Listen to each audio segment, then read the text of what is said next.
Welcome to Radio After Rain, where the storms we've weathered become stories we tell with softness and strength. This is a space for the ones who feel deeply, heal slowly, and learning to love themselves through it all. I'm glad you're here. Let's talk. The chaos that built me, why peace was the hardest thing I ever fought for. Let me say this right off the top. This peace that I am in now, it didn't arrive on angel wings while I was deep in meditation and sipping green tea. No. This peace came after I nearly lost myself. You know how people say you have to go through it to grow through it? Well, I went through it. Then I went back through it. Then I asked God, "Are we done yet?" And God said, "We're just getting started." The calm wasn't always comfortable. Before I found peace, I was addicted to chaos. I wouldn't have admitted it back then, but if my phone wasn't blowing up with a crisis, if my heart wasn't racing from someone else's drama, if I wasn't emotionally spinning in circles, I didn't know what to do with myself. Peace felt suspicious, like the quiet before the storm, like something I had to earn, not something I deserved. So I kept choosing noise, choosing people who matched the volume of my unhealed wounds, choosing relationships where love looked like convincing, chasing, and proving. Because deep down, I didn't believe I was worthy of ease. Then life sat me all the way down. There was one too many, "What am I doing?" mornings. One too many nights I cried after trying to hold it all together. One too many friendships that ended without explanation because I couldn't see past my own walls. And it wasn't just people. It was me. I was tired of hearing myself say I'm fine when I wasn't. Tired of always being the strong one, the reliable one, the one everyone calls but never checks on. So I stayed out of the way, and I started asking myself the uncomfortable questions. The questions that changed me. Why do I keep calling chaos passion? Why do I stay in rooms that shrink me? Why am I afraid of being alone with my own thoughts? Why do I seek validation from people who can't even hold space for themselves? That part of the journey, phew, it stripped me. No distractions, no blaming everyone else. And once I stopped avoiding those questions, I started rebuilding. Relearning peace. Peace wasn't a vacation. It was a slow, steady process of unlearning who I was told I had to be. I started small. I stopped answering calls that drained me. I stopped explaining myself to people who didn't want to understand me. I stopped performing for love. And it was uncomfortable as hell. There were days I wanted to pick the old habits back up, just for the familiarity. There were moments I missed the chaos because at least it felt like something. But over time, the stillness grew sweeter.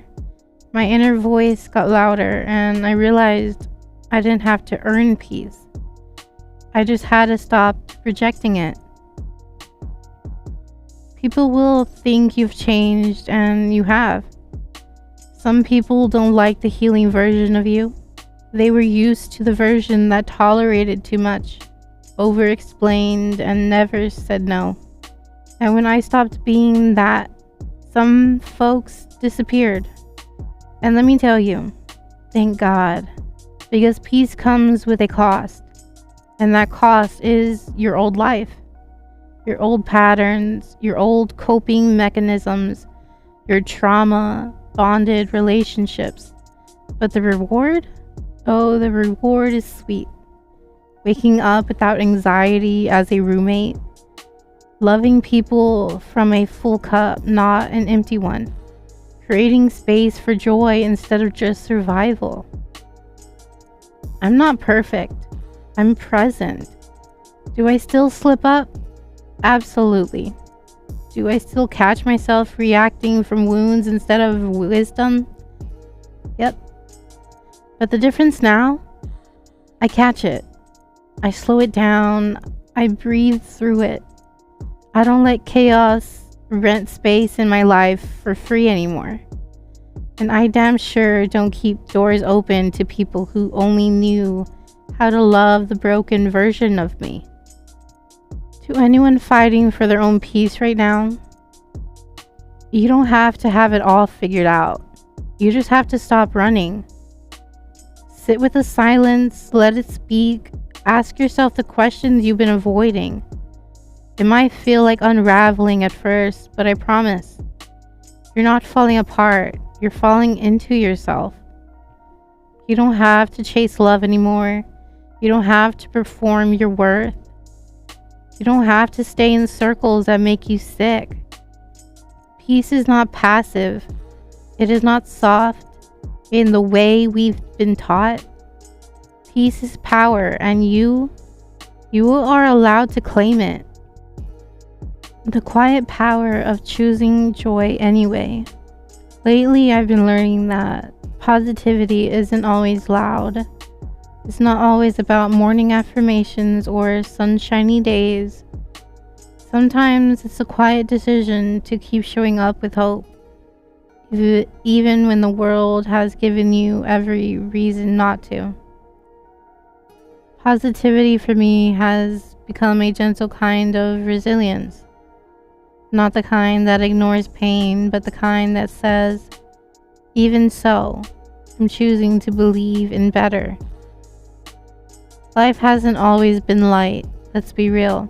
I know what it feels like to go through dark seasons, to feel like the light is a little too far away, to wonder if peace will ever stay long enough to unpack.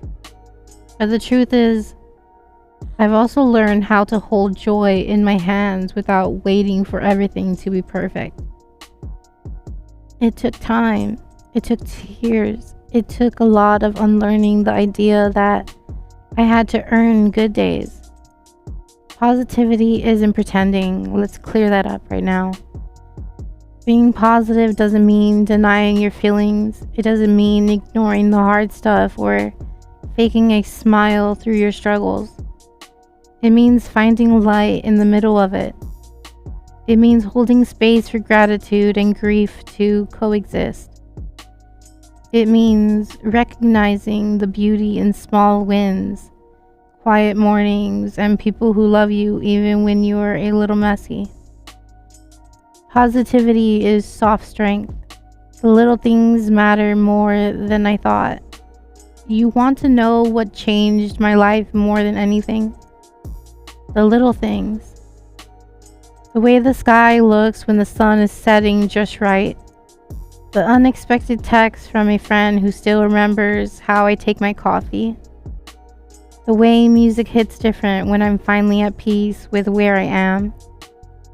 These small moments have been my anchor. They remind me that not everything has to be big to be beautiful. That sometimes hope is hiding in the details. Choosing positivity isn't naive, it's brave. Some people will say it's unrealistic, that being positive in today's world is a luxury. But I say it's courage. It's bravery to keep believing in the good. To keep planting seeds of joy in the world that sometimes feels like it's running on fumes. And when you've been through enough chaos, peace starts to look like power. Hope starts to feel like rebellion. Because when you've tasted bitterness and still choose to speak with sweetness, that's growth. That's strength. You're allowed to shine even after the storm. You don't owe your past the rest of your life. Yes, it shaped you. Yes, it taught you. but you're allowed to outgrow it, to rise above it, to be the one in your bloodline who breaks the pattern and says, I choose joy, I choose light, I choose to begin again. You're allowed to smile for no reason, to laugh even when you're still healing, to be in rooms and bring the sunshine with you, not because life is perfect, but because your spirit is strong. My final thought. Positivity isn't about pretending, it's about believing, sometimes quietly, sometimes fiercely, that better is possible, that healing is real, that joy still belongs to you. So, wherever you are today, whatever weight you're carrying, let this be your reminder.